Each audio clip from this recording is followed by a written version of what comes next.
Welcome to Man Does Tech, where I solve the problems you didn't even know you had. You begin by locking scope and deliverables. This prevents scope creep later. Once you have deadlines, pick a tool that supports timelines, tasks, and integrations so work flows. Create team spaces and assign roles immediately. This gives permissions context. Then build a single template for recurring workflows to save time. Make sure to add key stakeholders and invite them now so tasks land in people's queues.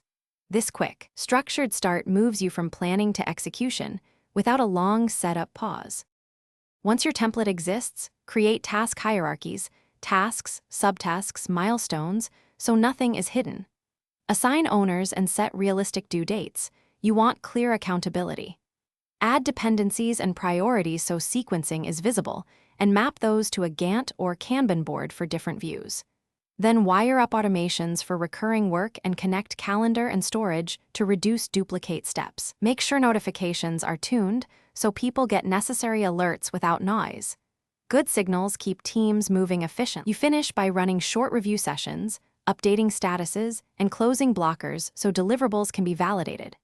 Once items are done, archive them and capture lessons learned to refine the template for the next cycle.